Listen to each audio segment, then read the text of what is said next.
What's up everyone, Lion Roar here, and I've got a quick update for you on the Seshat costume and an apology, so let's talk about it.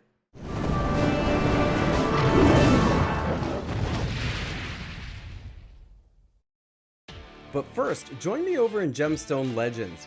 It's a fantastic match 3 RPG game, and it's players that get in early on games like this that are at the biggest advantage.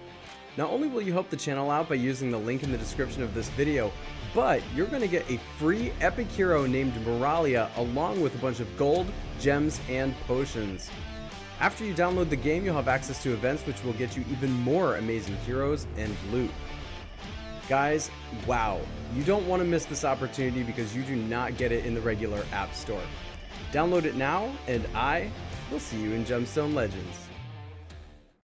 All right, so yesterday I released a video on the new Hero of the Month costumes, and I left out one really important detail about Seshat that I did want to talk about. You'll have to forgive me. I did that video at like 2 a.m. the night before.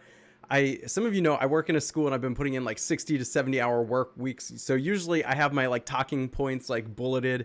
And for that video, I just kind of like improvised and went for it and totally left out what makes the costume Seshat, like the biggest difference between costume Seshat and regular Seshat. So if you look at the regular Seshat card, what she does is deals damage and then dispels. And what the costume Seshat does is she dispels buffs first and then she hits.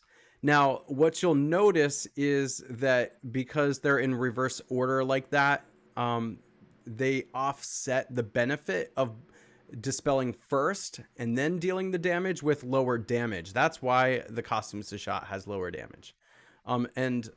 So when you compare the two, what's really nice about the costumes in general, which is why I gave Seshat both sides of it an A-, is because of the choice. Right now at this point in the game, snipers tend to be moving down in the grading list. Like I used to give snipers A's. And then for a while I gave them A-. I'm on to like giving them B+ and B's, especially if they don't do anything super special. But they are a great way to just take out a hero. So at this point, they have to do something really special in order to earn that A- or even A grade. But there's not a lot of snipers. I'm actually trying to think right now if there's any snipers in the game at this point I would give an A to, only because they have printed some really overpowered heroes, and I can see why they've structured them in the way that they have, because there was a point at which snipers were just super powerful. If you got the fast sniper, like fast snipers always were the most overpowered heroes because like they dealt the most damage but at fast speed. It was like the slow heroes would deal less damage at slow speed, and it just didn't make sense. So they've compensated over time, which is why you've seen snipers sliding down the grades a little bit. So for those of you who are wondering, I wouldn't change the grade on Seshat at all. A- is a fantastic grade for a sniper. And the best part about the costume and the regular side of it is the choice. That's what makes the costumes so valuable. So how you're going to use this is you're going to go into a match deciding whether you want bigger damage, in which case you're going to go with the regular side of the costume.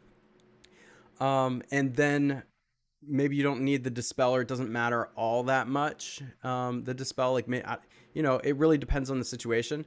But then if you really need the dispel to take out, like, let's say Sif's special first and then deal the damage, you can go in dealing less damage, but being able to deal with that more. So really what this is are choices, which I love. That's what makes the game fun. Strategy. If you got costume Seshat, congratulations. She's an amazing hero. It doesn't really change it from A- though, because there's the give and take from either side of it. Like this is a grade for them as a whole, right? Now there are some costumes that are unbalanced where the costume's so much better than the regular side, like Caitlyn, for example.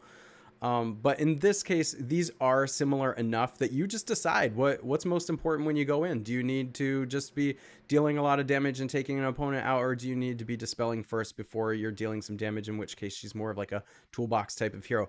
Now, with the attack boost on this one, maybe the damage dealing is not that different. And if you do the synergy right with defense down and things like that, and attack boosts and whatnot, you could probably get this damage up. I mean, she's got high attack. 788 is a really good attack. So anyway, that's just a quick update. Make sure to like, subscribe, hit that bell notification. You know the deal. That way you know when I drop new videos or go live, and I will catch you in the next one.